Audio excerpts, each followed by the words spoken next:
دجال کہتے ہیں بہت زیادہ دھوکہ دینے والا، حق کو باطل بنا کر دکھانے والا، باطل کو حق بنا کر دکھانے والا، یہ ہے دجال۔ تو یہ جو دجل و فریب باطل طاقتیں انجام دیتی ہیں، دجال کا زمانہ ایسا زمانہ ہوگا جو دجل و فریب کی بالکل پیک پر ہوگا، عروج پر ہوگا، انتہا پر ہوگا۔ اسی لیے نبی کریم صلی اللہ علیہ وسلم نے فرمایا کہ جب دجال آئے گا اس کے ایک ہاتھ میں جنت اور ایک ہاتھ میں جہنم، اور آپ نے فرمایا کہ جو جنت ہے وہ در حقیقت آگ ہے اور جو آگ ہے وہ در حقیقت جنت ہے۔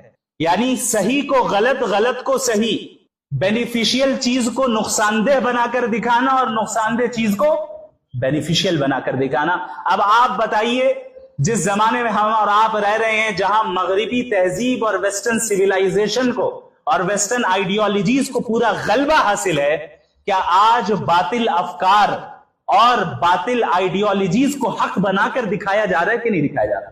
باطل افکار کو اب تو ہیومن رائٹس قرار دے دیا گیا کہ بھائی ایک انسان ہے، ایک مرد ہے، ایک عورت ہے، زنا کرنا چاہے اپنے کنسنٹ سے کر رہے ہیں، اپنی رضامندی سے کر رہے ہیں، جائز ہے، اس کا رائٹ ہے، لیگل ہے، کوئی اس کو روک نہیں سکتا۔ آپ کون ہوتے ہیں روکنے والے؟ کوئی کھلے عام اللہ کی بغاوت کر رہا ہے، اللہ سے بغاوت کر رہا ہے، کھلے عام فسق و فجور میں مبتلا ہے، آپ نہیں روک سکتے، یہ آپ کا رائٹ نہیں ہے، یہ اس کا رائٹ ہے کہ وہ جو کرنا چاہے کرے۔ اور پوری دنیا میں اس وقت بشمول بہت سے متعدد سیدھے سادے بھولے بھالے مسلمان اس ٹریپ میں پھنسے ہوئے، اس جال میں پھنسے ہوئے۔ مغربی تہذیب اب اپنی آئیڈیالوجیز کے ذریعے در حقیقت ہمارے ایمان کو کھوکھلا کر رہی ہے، ہمارے عقائد کو کھوکھلا کر رہی ہے، ہمیں لبرلزم کی طرف لے جا رہی ہے۔ کون سی لبرٹی؟ وہ لبرٹی جو در حقیقت اللہ سے بغاوت کرنے کے اوپر لیبل لگا دیا گیا اس کا۔ اب آپ شراب کی بوتل پہ زمزم لکھ دیں یا زمزم کا لیبل لگا دیں اور لکھ دیں الحرمین الشریفین، تو وہ پانی، وہ بوتل زمزم تھوڑی ہوگا، وہ شراب ہی رہے گی۔ یہی ہے دھوکہ جو آج اس 21ویں صدی میں مغربی دنیا نے ہر میدان میں، چاہے سیاست کا میدان ہو، چاہے معیشت کا، اکانومی کا میدان ہو، چاہے تعلیم اور ایجوکیشن کا میدان ہو، چاہے پولیٹکس کا میدان ہو، چاہے کوئی بھی میدان ہو، ہمارا سوشل جو سماجی نظام ہے اس کا میدان ہو، ہر جگہ پر ایسی آئیڈیالوجیز ہیں جو در حقیقت باطل کو حق بنا کر دکھا رہی ہے اور حق کو باطل بنا کر دکھا رہی ہے، اور ہمیں ان آئیڈیالوجیز کی زنجیروں میں اس طرح جکڑ لیا گیا ہے کہ اس سے باہر نکلنا ایک مسلمان کو بڑا مشکل نظر آتا ہے۔ بسا اوقات مسلمان بھی کہنے لگتا ہے ہاں بات تو یہی صحیح ہے، لیکن آج کے زمانے میں بات تو یہی صحیح ہے مفتی صاحب جو آپ کہہ رہے ہیں، لیکن آج کے زمانے میں تو تھوڑا سا غور فرما لیجیے، یعنی آپ یہ مان رہے ہیں کہ دین آج کے زمانے کے لیے نہیں ہے، یہی ہے نا؟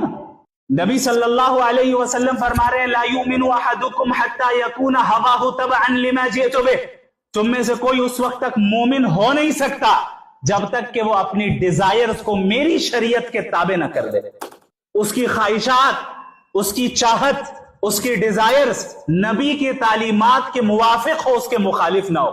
ویسٹرن دنیا کیا کہہ رہی ہے؟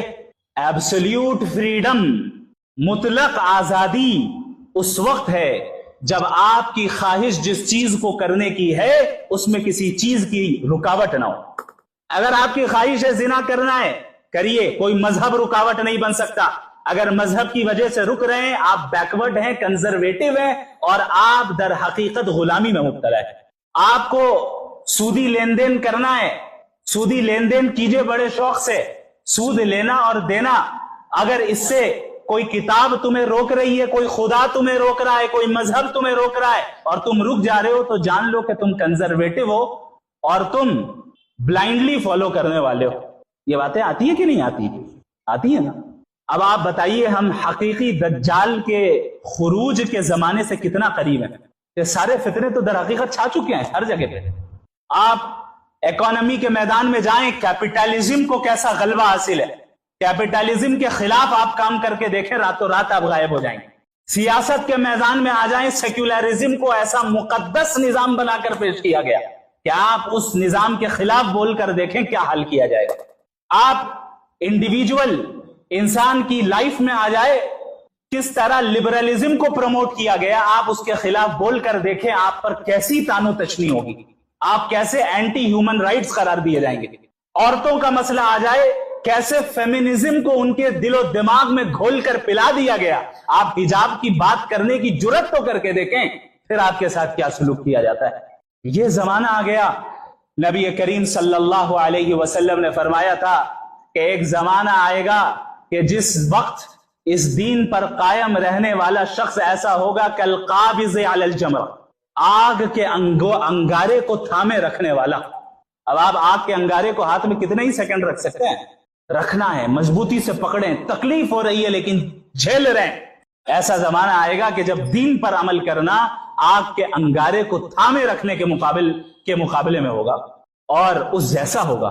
ہم اسی زمانے میں آتے جا رہے ہیں میرے بھائی، اور اس وقت یاد رکھیں چاروں طرف سے اس بات کی کوشش ہے کہ نوجوان لڑکے اور لڑکیوں کو ایمان سے دور کرو۔ اسی لیے ایسے ڈاؤٹس اور شبہات کریٹ کیے جاتے ہیں کہ آپ مذہب کے تعلق سے، بالخصوص اسلام کے تعلق سے تذبذب میں پڑ جائیں، ڈاؤٹ میں پڑ جائیں، بھائی ایسا کیوں ہے، ویسا کیوں ہے، یہ بات تو صحیح نہیں ہے، یہ بات تو غلط ہے۔ اب آپ جج کیسے کر رہے ہیں، کیسے آپ حکم بن رہے ہیں؟ دنیا کے بنائے ہوئے اپنے اسٹینڈرڈز کو حکم بنا رہے ہیں، اس سے آپ طے کر رہے ہیں۔ وحی الہی کو، ریویلیشن آف اللہ کو ہم جج کر رہے ہیں اپنی محدود عقل سے۔ اس سے بڑی حماقت اور بے وقوفی اور کچھ نہیں ہو سکتا کہ ایک انسان اپنی عقل جو کہ ناقص بھی ہے اور لمیٹڈ بھی ہے، اس سے اللہ کی لامحدود حکمت کو جاننا چاہے، اس کا احاطہ کرنا چاہے، ایسا ہو نہیں سکتا۔ جب عقل کو وحی کے اوپر ترجیح دی گئی وہ انسان گمراہ ہوا۔ جب وحی الہی اور ریویلیشن آف اللہ پر انسان نے اپنی ریزننگ کو ترجیح دی ہے، اسے پرائیورٹائز کیا ہے، وہ انسان گمراہی کا شکار ہوا۔ جبکہ اللہ رب العالمین نے عقل کے استعمال کرنے کا حکم دیا، اسی لیے قرآن کریم میں اللہ نے بار بار کہا عقل نہیں رکھتے، ذرا زمین و آسمان پر غور کر کے دیکھو، عقل نہیں رکھتے، لیکن یہ بتا دی کہ بھائی تمہارے پاس جو عقل ہے اس کی ایک باؤنڈری ہے، اس کی ایک لمیٹیشن ہے، اس باؤنڈری کے باہر کی چیزوں کو جاننا ہے تو اب تم عقل سے نہیں جان سکتے۔ کس چیز سے جانو گے؟ وحی الہی، ریویلیشن آف اللہ جو انبیاء علیہ السلام پر نازل ہوئی، چونکہ یہ در حقیقت موسٹ ایکوریٹ انفارمیشن لے کر آئی ہے۔ وحی ایک ایسا سورس آف نالج ہے جو موسٹ ایکوریٹ ہے، بالکل صحیح اور سٹیک، اس میں غلطی نہیں ہو سکتی۔ کیوں؟ کیونکہ یہ سورس آف نالج براہ راست الحکیم اور العلیم کی طرف سے آئی، آل وائز آل نوئنگ کی طرف سے۔ آل وائز اور آل نوئنگ ذات کبھی خطا کر سکتی ہے؟ خطا انسان وہاں کرتا ہے جس چیز کا علم نہ ہو، غلطی ہو گئی۔ اب اللہ کی ذات العلیم ہے، آل نوئنگ، ہر چیز کا علم رکھنے والی، اور الحکیم بھی ہے کہ کوئی کام بغیر حکمت کے نہیں کرتے۔ اب آپ بتائیے ایسی ذات سے خطا ہو سکتی ہے؟ نہیں ہو سکتی۔ تو جو وحی اس کی جانب سے آ رہی ہے اس میں خطا اور غلطی کا امکان تک نہیں ہے۔ یہ الگ بات ہے کہ ہماری محدود عقل ہر چیز کی حکمت کو نہ سمجھ پائے، بیونڈ آور ریزن کوئی حکمت اللہ کے حکم کی ہو سکتی ہے، لیکن وہ عقل کے مخالف نہیں ہوتی۔ ایسا نہیں ہوتا کہ ہمیں سمجھ میں نہیں آ رہا ہے، چونکہ انسان کی عقلیں بھی تو متفاوت ہے نا۔ بھائی میری عقل کچھ ہے کہے گی، آپ کی عقل کچھ کہے گی۔ اگر عقل ہی معیار بن جائے حق کا، تب تو حق ایک نہیں کئی سارے ہو جائیں۔ ہر ایک جو ہے حق اور باطل اور اصول دین کے معاملے میں عقل کے گھوڑے دوڑانے لگے تو نتیجہ کیا نکلے گا؟ ایک کیوس برپا ہو جائے گا، اور ایک جو ہے افراتفری کا عالم ہو جائے گا، اور ہر ایک نئے دین کو گڑھ رہا ہوگا، جیسے آج کل ہو رہا ہے۔ سوشل میڈیا پہ کتنے سو کالڈ اسکالرز بیٹھے ہوئے ہیں، قرآن اور حدیث کے نام پہ نوجوانوں کو گمراہ کر رہے ہیں۔ نبی نے یہ فرمایا، اللہ نے یہ فرمایا، گمراہ کیے جا رہے ہیں۔ نبی صلی اللہ علیہ وسلم کی احادیث میں بھائی ناسخ بھی ہے، منسوخ بھی ہے۔ کل ہی ایک صاحب نے مجھ سے پوچھا کہ بھائی کیا یہ اب ایک انسان رسول کا حوالہ دے رہا ہے تو ہم ظاہر ہے اسی کو مانیں گے؟ ہم نے کہا میں آپ کو ایک حوالہ دیتا ہوں، رسول اللہ، صحیح حدیث، رسول اللہ صلی اللہ علیہ وسلم نے فرمایا کہ جس نے ایسے کھانے کو کھایا جو آگ پر پکا ہو اس کا وضو ٹوٹ جائے گا۔ اب آپ بتائیے کھانا کھا کے وضو کرتے ہیں؟ رسول نے کہا بھائی، اچھا رسول نے، چونکہ مفتی صاحب نے کہا ہے اب جو کہہ رہے ہیں ہر عالم ماننا، نہیں، ویریفائی کرنا۔ یہ حدیث مفتی صاحب جو آپ نے بیان کی ہے منسوخ ہو چکی ہے۔ یہ پہلے ابتدائی اسلام میں یہ حکم تھا، اگرچہ حدیث صحیح ہے۔ پھر دوسری صحیح حدیث یہ بتا رہی ہے کہ یہ عمل اب منسوخ ہو گیا ہے، ایبروگیٹ کر دیا گیا ہے۔ اب اس کی اجازت ہے کہ پکے ہوئے کھانے، آگ پر پکے ہوئے کھانے کے بعد بھی وضو نہیں ٹوٹتا ہے۔ یہ ہے فرق، سمجھ میں آ رہی ہے بات؟ تو آج کل جب انسان اپنی عقل کو دوڑاتا ہے اور اللہ کی بھیجی ہوئی شریعت کو ان مخصوص اصول و ضوابط کے تحت نہیں سمجھتا جو انبیاء نے سیٹ کیے ہیں، تو اس کا نتیجہ یہ نکلتا ہے کہ وہ گمراہ ہوتا ہے، سیدھے راستے سے ہٹ جاتا ہے۔ لہذا موجودہ زمانے میں یہ کہہ رہا تھا کہ مغربی تہذیب کا فتنہ ہر شعبے میں داخل ہے، اور اس طریقے سے ہمارے نوجوانوں کو کریئرزم میں مبتلا کیا گیا ہے، اس طریقے سے مٹیریلزم میں مبتلا کیا ہے کہ انہوں نے یہ سمجھ لیا ہے کہ اب کامیابی اسی وقت حاصل ہوگی جب ہمیں مٹیریلسٹک لائف مل جائے گی۔ اسی لیے پوری محنت دوڑ دھوپ کس چیز پر ہو رہی ہے بھائی؟ اچھی جاب مل جائے، کریئر سیٹ ہو جائے، اپنا بنگلہ ہو جائے، اپنی گاڑی ہو جائے، اتنے کروڑ روپے سیونگز میں ہو جائے، تب جا کر ہم سکسیسفل ہوں گے۔ اتنی عزت مل جائے، اتنی شہرت مل جائے کہ لوگ جو ہے میرے آگے پیچھے چلتے رہے، تب ہم سکسیسفل ہوں گے۔ یہ سوچ کس کی تھی معلوم ہے آپ کو؟ آئیے قرآن کریم میں سورۃ الکہف میں اللہ رب العالمین نے صاحب الجنتین کا ذکر فرمایا ہے۔ دو دوست تھے، ان میں سے ایک دوست ایسا تھا جسے اللہ نے 2 بڑے باغات دیے تھے اور بالکل مٹیریلسٹک لائف دی، اعلیٰ ترین لگژریس لائف جسے ہم کہہ سکتے ہیں لگژری ایٹ اٹس پیک، وہ حاصل تھی اسے۔ اللہ نے پھر اس کی منظر کشی بھی کی کہ ہم نے انہیں 2 باغات انگور کے دیے، پھر اس کے ارد گرد کھجور کے درخت دیے، پھر ان تمام کے درمیان ایک کھیتی دی، پھر ان تمام کے درمیان نہروں کو جاری کر دیا۔ وہ شخص اپنے اس مومن دوست کے سامنے فخر کرتے ہوئے کہتا ہے انا اکثر منک مالا واعز نفرا، سورۃ الکہف۔ یہ دوست بات ایسی ہے کہ میں تو سکسیسفل آدمی ہوں، کیوں؟ تم سے زیادہ مال ہے، تم سے زیادہ افراد میرے آگے پیچھے گھومتے رہتے ہیں۔ انا اکثر منک مالا، تم سے زیادہ مال بھی ہے میرے پاس، واعز منک نفرا، اور تم سے زیادہ افراد ہے میرے پاس۔ 2 آدمی میرے بیگ کو اٹھا رہے ہیں، 2 آدمی میرے لیے گاڑی کا دروازہ کھول رہے ہیں، کوئی میری چپل اٹھا رہا ہے، کوئی مجھے سلام کر رہا ہے، چونکہ میں پیسہ والا ہوں، مجھے عزت شہرت حاصل ہے۔ اب آپ دیکھیں، یہ مزاج دراصل ویسٹرن دنیا آج ہمارے اندر پیدا کرنا چاہتی ہے۔ یہ کہا جاتا ہے نا بھائی، لائف تو ایک ہی مرتبہ ہے، جی لو جیسا چاہتے ہو۔ یہ تو عقیدے کے خلاف ہے۔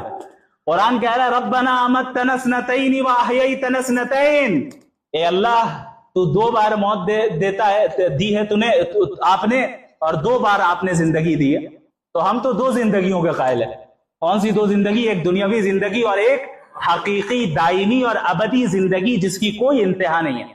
اگر کفر پہ جا رہا ہے، شرک پہ جا رہا ہے ایک انسان، ہمیشہ خالدین فیہا ابدا، ہمیشہ جہنم میں رہے گا۔ ایمان کے ساتھ جا رہا ہے، اب جنت میں داخل ہو گیا، ہمیشہ جنت میں رہے گا۔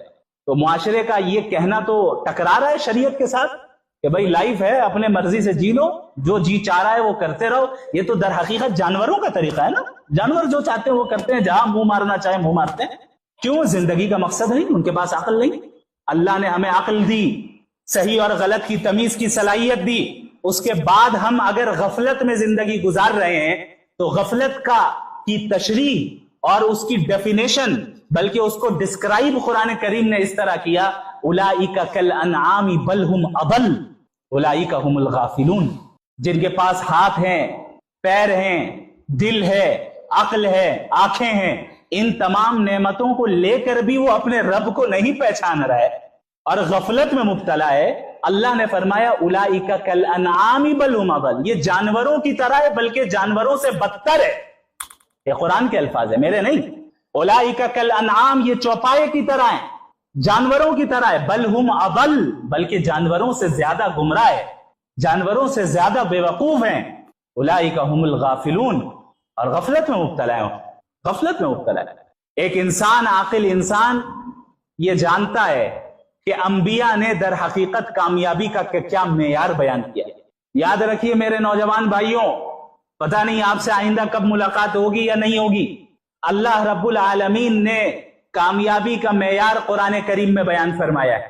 کامیابی کا معیار یہ نہیں ہے کہ تم چند پیسوں کو کما لو، یا تمہیں اچھی جاب مل جائے یا اچھی تجارت مل جائے، تم اپنا گھر، اپنا مکان اور عزت و شہرت اور منصب اور عہدہ دنیا میں کما لو اور اسی کے پیچھے ذلیل پھرتے رہو۔ بلکہ اللہ نے فرما دیا فَمَنْ زُحْزِحَ عَنِ النَّارِ وَأُدْخِلَ الْجَنَّةَ فَقَدْ فَازَ، جو انسان جہنم سے بچا لیا گیا اور جنت میں داخل کر دیا گیا، یہ ہے سکسیسفل پرسن، یہ ہے جس نے سکسیس حاصل کی۔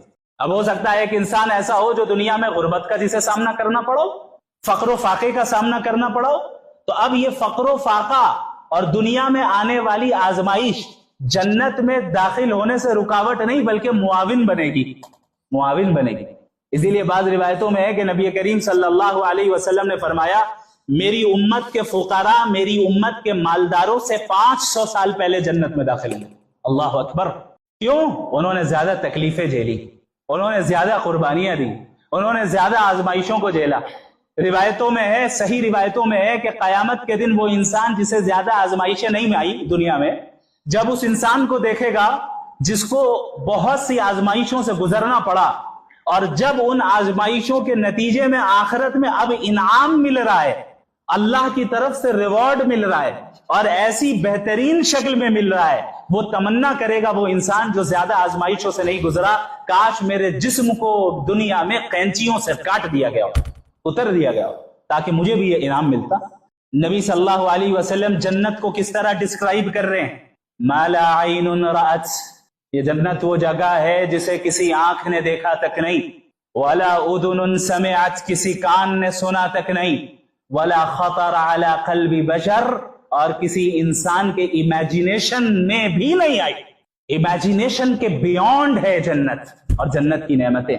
لہم ما یشاؤون فیہا ولدینا مزید، اس جنت میں یہ جو چاہیں گے ہم انہیں دیں گے، ولدینا مزید، اور ہمارے پاس اور بھی اضافی انعامات ہوں گے جو ان کے امیجینیشن سے باہر ہو۔